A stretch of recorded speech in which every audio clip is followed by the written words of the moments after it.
అందరికీ జై Hind. I'm very sure మీలో చాలామంది మైండ్లో మీ బ్రెయిన్లో ఇదొక ప్రశ్న ఖచ్చితంగా వచ్చి ఉంటుంది. సార్, అమెరికా చాలా పెద్ద దేశం కదా, ఇరాన్ కంపారిటివ్లీ చాలా చిన్న దేశం కదా, కానీ ఎందుకు అమెరికా యుద్ధం గెలవలేకపోతుంది? ఈ అంశంపైనే ఈ వీడియోలో నేను చాలా వివరంగా కొన్ని విషయాలు మాట్లాడతాను. అసలు ఇది ఎందుకు జరగట్లేదు? సో ఈరోజు మన వీడియో టైటిల్ ఏంటి? ఇరాన్ని పూర్తిగా నాశనం చేసే శక్తి ఉన్నా సరే అమెరికా ఎందుకు వెనక్కి తగ్గుతోంది? సో ఈ ప్రశ్నకి మనం జవాబు తెలుసుకోవాలంటే ఫస్ట్ మనము ఈ మిడిల్ ఈస్ట్ మ్యాప్ని చూసుకుందాం. మనందరికీ తెలిసిన కొన్ని దేశాలు, ఎందుకంటే ఇటీవల న్యూస్లో ఆల్మోస్ట్ రెగ్యులర్గా ఉంటున్నాయి.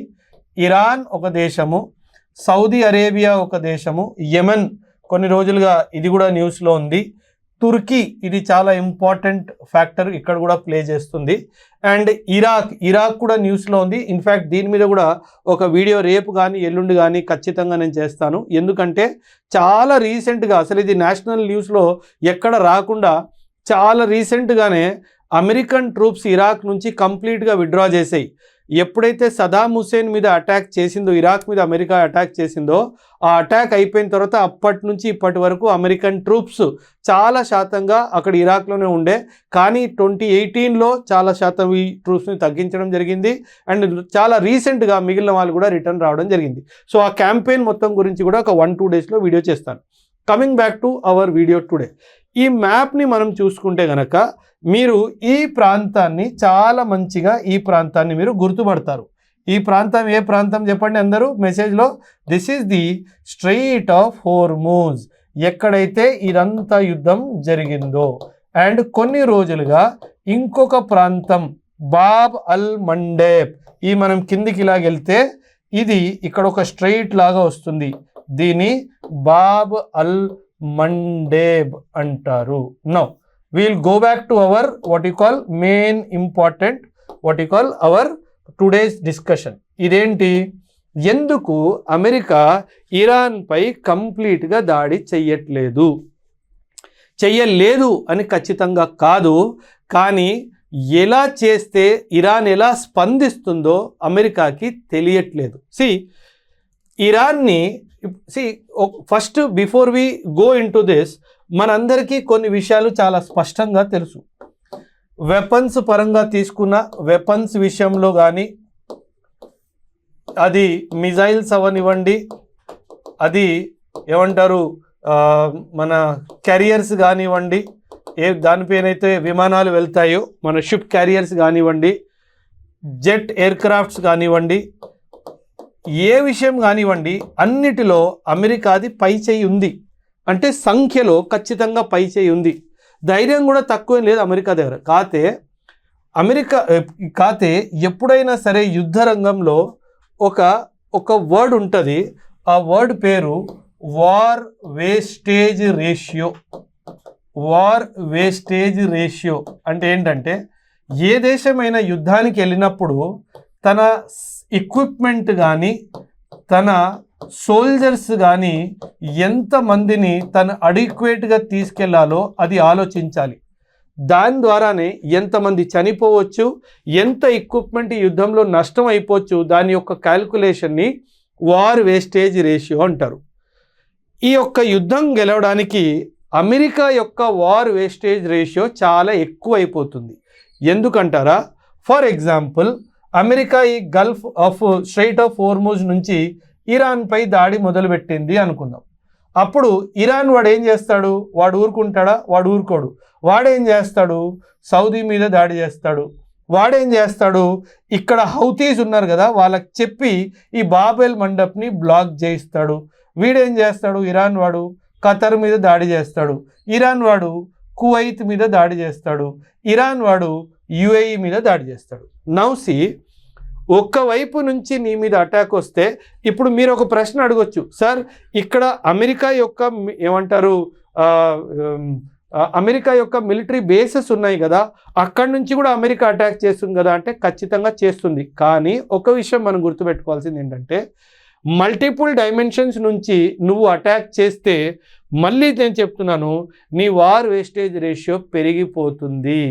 తను మాత్రము ఒక దేశము అందరినీ అటాక్ చేస్తాడు, నువ్వు ఎక్కడి నుంచో వచ్చి ఇక్కడ యుద్ధం చెయ్యాలి, నీ భూమి ఇక్కడ లేదు, నువ్వు అన్ని షిప్స్లో తీసుకురావాలి అండ్ నీ మిలిటరీ పర్సన్స్ని అన్ని దేశాల్లో అన్ని నీ యొక్క మిలిటరీ బేసెస్ ఏ ఉన్నాయో అక్కడ పెట్టాలి.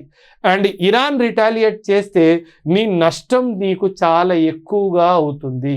నౌ ఇక్కడ పెద్ద క్వశ్చన్ ఏమొస్తుందంటే, ఈజ్ ఇట్ వర్త్ ఇట్, అంటే ఇది అవసరమా అని ప్రశ్న. ఇక్కడే అమెరికా తనకి సంబంధం లేని ఒక యుద్ధంలో దూకింది. అమెరికా ఫారిన్ పాలసీలోనే ఒక చాలా పెద్ద లోపం ఉంది. అమెరికా యొక్క foreign policy is based on a concept of interventionism. ఇది అన్నిట్లో ముక్కు చేర్చుకుంటుంది అనమాట. తనకి ఉన్న ఫారిన్ పాలసీలో ఇది చాలా పెద్ద ఒక మిస్టేక్ ఉంది. అమెరికా ఎప్పుడైతే ఇండిపెండెంట్ అయిందో అప్పటి నుంచి 1945 వరకు, అంటే వరల్డ్ వార్ 1లో వచ్చింది, మళ్ళీ వెనక్కి వెళ్ళిపోయింది. వరల్డ్ వార్ 2లో కూడా చాలా తన మీద ప్రెషర్ పెడితేనే వచ్చింది. సో తన అమెరికా ఇండిపెండెన్స్ అయినప్పటి నుంచి 1945 దాదాపు 155 సంవత్సరాలు వరకు అమెరికా ఇంటర్వెన్షనిజం చెయ్యలేదు. ఎప్పుడైనా సరే ఎక్కడ ఏది జరిగినా మీరు సస్తే చావండి, నాకు మీతో సంబంధం లేదు అని చెప్పి తన డెవలప్మెంట్ మీద కాన్సన్ట్రేటే చేసుకుంది. ఫర్ ఎగ్జాంపుల్ ఈ మ్యాప్ అంతా, ఇదంతా అమెరికా అనుకుందాం. ఇక్కడ మనకి పసిఫిక్ ఓషన్ ఉంది, మనకి ఇక్కడ అట్లాంటిక్ ఓషన్ ఉంది, అండ్ ఇది సెంట్రల్ అమెరికా అనుకుందాం. సమ్ డిఫరెన్స్, అమెరికా ఇదంతా అమెరికా ప్రాంతం అనుకుందాం. మళ్ళీ ఇక్కడ అలాస్కా అని చెప్పి కెనడాని దాటి అలాస్కా అని చెప్పి ఒక ప్రాంతం ఉంటుంది, అది కూడా అమెరికాలోనే భాగం. రెండు వైపులు పెద్ద పెద్ద సముద్రాలు ఉన్నాయి. సో ఏ దేశం కూడా ఈ సముద్రాల్ని దాటి అమెరికా మీద అటాక్ చేసే అప్పట్లో ఆ ఎక్విప్మెంట్, ఆ షిప్స్, ఆ ఏరోప్లేన్స్ ఏమీ లేవు. సో అందుకే 155 సంవత్సరాలు అమెరికా ఎటువంటి డిస్టర్బెన్స్ లేకుండా ఎదిగింది. అందుకే సూపర్ పవర్ దేశంలాగా వచ్చింది. అండ్ ఎప్పుడైతే సూపర్ పవర్ దేశంలా వచ్చిందో తన ఫారిన్ పాలసీని చేంజ్ చేసుకొని ఇంటర్వెన్షనిజం అనే ఫారిన్ పాలసీని తెచ్చుకుంది. దీనివల్లనే వియత్నాం క్యాంపెయిన్ జరిగింది, దీనివల్లనే ఆఫ్ఘనిస్తాన్ క్యాంపెయిన్ జరిగింది, దీనివల్లనే ఇరాక్ క్యాంపెయిన్ జరిగింది, అండ్ ఇప్పుడు ఇరాన్ క్యాంపెయిన్ జరుగుతుంది. అండ్ ప్రతిసారి అమెరికా ఎప్పుడైతే ఎవరితోనైతే పూర్తి స్థాయిగా యుద్ధానికి వెళ్ళిందో చాలా నష్టపరిహారం జరిగింది. 1970sలో 1965 వరకు వియత్నాంతో క్యాంపెయిన్ జరిగింది. 1971లో నిక్సన్ షాక్ అని చెప్పేసి ఒక సంఘటన జరిగింది. When America said no more gold I will give for if you deposit $. అప్పట్లో $35 ఇస్తే 1 ounce ఆఫ్ గోల్డ్ ఇచ్చేవారు అమెరికా వాళ్ళు. ఎందుకంటే గోల్డ్ అంతా డిప్లీట్ అయిపోయింది, ఇలా యుద్ధంలో డబ్బులంతా పెట్టేసింది కాబట్టి. నిక్సన్, అప్పట్లో ప్రెసిడెంట్ రిచర్డ్ నిక్సన్, తను డిక్లేర్ చేశాడు ఇంకా gold and American dollars cannot be pegged together. ఎకనామిక్స్లో ఇది చాలా పెద్ద ఒక చాప్టర్ అనమాట. ఆఫ్ఘనిస్తాన్తో క్యాంపెయిన్ చేసినప్పుడు 2001లో ఈ క్యాంపెయిన్ మొదలైంది. 2008లో అమెరికాలో గ్లోబల్ ఫైనాన్షియల్ క్రైసిస్ వచ్చింది. మనం ఈ రెండు కంబైన్ చేసుకుంటే దీని ఎఫెక్ట్ దీని మీద వచ్చింది. ఇప్పుడు ఇరాన్తో కూడా ఒక పూర్తి స్థాయిలో యుద్ధం పోతే ఖచ్చితంగా మళ్ళీ ఫైనాన్షియల్ క్రైసిస్ అమెరికాకి వస్తుంది. సో ఒకవైపు వార్ వేస్టేజ్ రేషియో చాలా పెరిగిపోతుంది, ఎందుకంటే అన్ని దేశాల మీద ఇరాన్ దాడి.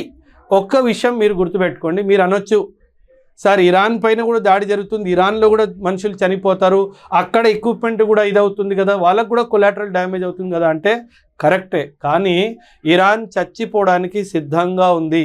Iran told on the day 1 of the war, నా భూమి పైన నా యొక్క దేశంలో లాస్ట్ మ్యాన్ స్టాండింగ్ వరకు నేను యుద్ధం చేస్తాను అని చాలా స్పష్టంగా చెప్పడం జరిగింది. కానీ అమెరికాకి అర్థం కాని విషయం ఏంటంటే ఆ అవసరం లేని విషయంలో నేను నా తల జోర్చుకున్నాను అని చెప్పి అమెరికాకి అర్థమైపోయింది. ఇది బేసిక్ కారణం ఎందుకు అమెరికా పూర్తి స్థాయిలో యుద్ధం చేయట్లేదని. సో ఈ అంశంపై మీకు కూడా ఏమైనా అభిప్రాయం ఉంటే ఖచ్చితంగా కమెంట్స్లో తెలియచేయండి. థ్యాంక్ యూ అండ్ జై హింద్.